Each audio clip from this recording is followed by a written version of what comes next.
Welcome to VFM news. ఈరోజు మన అనంతపురంలో పీవీకేకే ఇంజనీరింగ్ కళాశాల వాళ్ళు ఈ స్పోర్టెక్ 2025ను చాలా ఘనంగా నిర్వహిస్తున్నారు.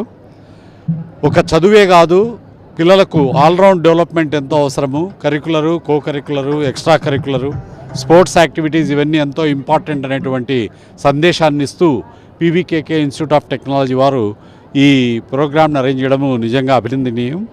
ఈ మన పీవీకేకే ఇన్స్టిట్యూట్ చైర్మన్ గారు కిషోర్ గారు ఎంతో శ్రద్ధ తీసుకొని ఈ ప్రోగ్రామ్ని ఆర్గనైజ్ చేయడం జరిగింది. ఇది నాకున్న ఇన్ఫర్మేషన్ ప్రకారం ఎవ్రీ ఇయర్ వీళ్ళు ఇదే గ్రాండ్గా సెలబ్రేట్ చేస్తున్నారు ఈ స్పోర్ట్స్ టెక్ను. సో ఇది చాలా మంచి శుభ పరిణామము. ఎందుకంటే పిల్లల్లో ఒక స్పోర్ట్స్ మెన్ స్పిరిట్ డెవలప్ చేయడానికి స్పోర్ట్స్ ఆడడం అనేది చాలా అవసరము.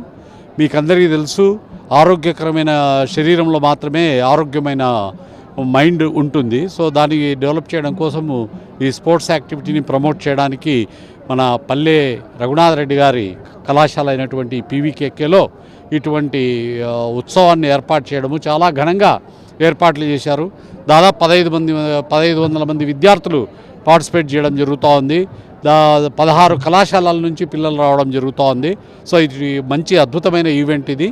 సో ఈ సందర్భంగా నేను పీవీకేకే యాజమాన్యానికి, పర్టికులర్గా చైర్మన్ గారికి, ఎమ్మెల్యే గారికి నా కృతజ్ఞతలు, అభినందనలు తెలియజేస్తున్నాను.